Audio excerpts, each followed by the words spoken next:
ஓம் ஸ்ரீ குருப்யோ நமக. ஹரஹர சங்கர ஜெய ஜெய சங்கர. தெய்வத்தின் குரல் இரண்டாம் பாகம். அத்தியாயம் மீமாம்சையும் ஆதிசங்கரரும். பௌத்தத்தில் ஈஸ்வரனை சொல்லவில்லை என்பதற்காக உதயணர் முதலிய நையாயிகர் அதை கண்டித்தது ஆச்சாரியாளுக்கு சம்மதமானதே. அதே போல வைதிக கர்மானுஷ்டானங்கள் பௌத்தத்தில் இல்லை என்பதனால் அதை குமாரிலர் போன்ற மீமாம்சகர்கள் கண்டனம் பண்ணியதும் அவருக்கு சம்மதம்தான்.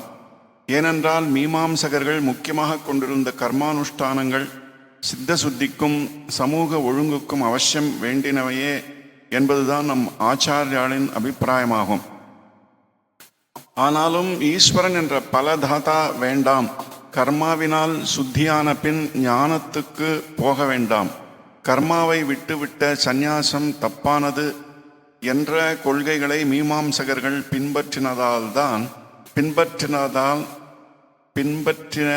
பின்பற்றியதனால் அவர்களையும் ஆச்சாரியால் கண்டனம் பண்ணினார். மீமாம்சகர்களில் குமாரில பட்டர், மண்டன மிஸ்ரர் இருவரும் முக்கியமானவர்கள். இவர்களில் குமாரில பட்டரின் அந்திம காலத்தில் ஆச்சாரியால் அவரை வாதத்தில் ஜெயித்தார். இன்னொருவரான மண்டன மிஸ்ரரை ஜெயித்து அவரை தனது 4 பிரதான சீஷ்யர்களில் ஒருவரான சுரேஸ்வராச்சாரியாராக ஆக்கினார். வேத மதத்துக்குள்ளே 14 ஆதாரங்களில் ஒன்றான மீமாம்சையை ஆச்சாரியால் கண்டித்தார் என்றால் அது அடியோடு தப்பு என்று நிராகரணம் பண்ணினார் என்று அர்த்தமில்லை.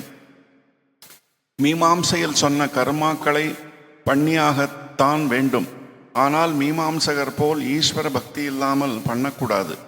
அந்த கர்மாவே தருகிற ஸ்வர்காதி பலன்களை ஈஸ்வரனுக்கு அர்ப்பணம் பண்ணிவிட்டு இந்த கர்ம பல தியாகத்தினாலே சித்த சுத்தியை சம்பாதித்து கொள்ள வேண்டும்.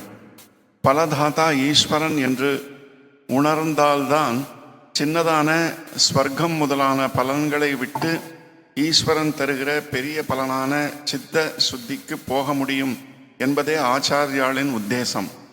மீமாம்சகர்களின் கர்மானுஷ்டானம் முழுக்கவும் ஆச்சாரியாளுக்கு சம்மதமானதுதான். ஆனாலும் கர்மாவுக்காகவே கர்மா என்று நினைத்து அவர்கள் அதற்கு மேல் போகாமல் பலதாதாவான ஈஸ்வரனிடம் பக்தி, அதற்கப்புறம் அந்த ஈஸ்வரனை தான் நாமாகி இருப்பதை அனுபவத்தில் அறிகிற ஞானம் ஆகிய இவற்றுக்கு போகாமல் நின்றுவிட்டது தப்பு என்று உபதேசம் பண்ணினார். கர்மாவை அவர் ஆட்சேபிக்கவே இல்லை என்பதால் தான் தமது சரீரத்தை விடுவதற்கு முன் கடைசியாக உபதேசித்த சோபன பஞ்சகத்தை வேதோ நித்தியம் அதீயதாம் ததுதிதம் கர்ம ஸ்வனுஷ்டீயதாம் என்று ஆரம்பித்தார். தினமும் வேத அத்தியனம் பண்ணுங்கள், அதிலே சொல்லியுள்ளபடி கர்மாக்களை நன்றாக அனுஷ்டானம் பண்ணுங்கள் என்று அர்த்தம். ஆனால் இப்படி கர்மாவுடனே நின்றுவிடக்கூடாது, அதை ஈஸ்வரார்ப்பணம் பண்ண வேண்டும். இதனால் சித்த சுத்தியை உண்டாக்கி கொண்டு அப்புறம் ஞானோபதேசம் வாங்கி கொள்ள வேண்டும். அப்புறம் கர்மாவை எல்லாம் நிறுத்திவிட்டு சந்நியாசியாகி அந்த உபதேசத்தையே தியானம் பண்ணி விசாரம் பண்ணி சொந்த அனுபவமாக்கி கொள்ள வேண்டும். இப்படி படிப்படியாக கொண்டு போகிறார். ஈஸ்வரனிடத்தில் கொண்டு விடவே ஏற்பட்ட வேதத்தின் கர்மகாண்டத்தை அப்படி பண்ண விடாமல் வெறும் கர்மாவோடையே நிறுத்தி சாஸ்வதமான ஆனந்தமான அத்வைத்த மோட்சத்தில் சேர்ப்பதற்கு வழி பண்ணி தருவதற்கு பதில் புண்ணிய கர்மா செலவழிக்கிற வரையில் மாத்திரம் வெறும் போக பூமியான ஸ்வர்க்கத்தில் சேர்ப்பதோடு நின்று விடுகிறார்களே என்பதற்காகத்தான் மீமாம்சகர்களை ஆச்சாரியால் கண்டனம் பண்ணினார்.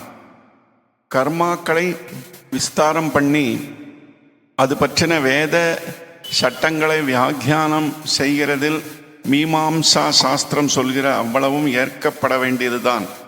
ஏனென்றால் வேத சப்தத்தை விசாரிக்கிற போது அந்த சாஸ்திரம் இந்த சப்த பிரமாணத்துக்கு அப்படியே சரண்டர் பண்ணி அதனாலேயே அதனுடைய அர்த்தத்தை உள்ளபடி தெரிந்து கொண்டு நிர்ணயம் பண்ணிவிடுகிறது. எனக்கு மீமாம்சையை பற்றி ஒன்று வேடிக்கையாக தோன்றுகிறது. மீமாம்சா சாஸ்திரம் கண்ணுக்கு தெரிகிற ஒரு சுவாமியிடம் சரண்டர் செய்து அதனாலே அவனுடைய ஸ்வரூபத்தை தெரிந்து கொள்ள பிரயத்தனம் செய்யவில்லைதான். ஆனால் என்ன, வேதம்தான் பெரிய சுவாமி. வேத சப்தம் கண்ணுக்கு தெரிகிற சுவாமியாக இல்லாவிட்டாலும் காதுக்கு கேட்கிற சுவாமியாக இருக்கிறது.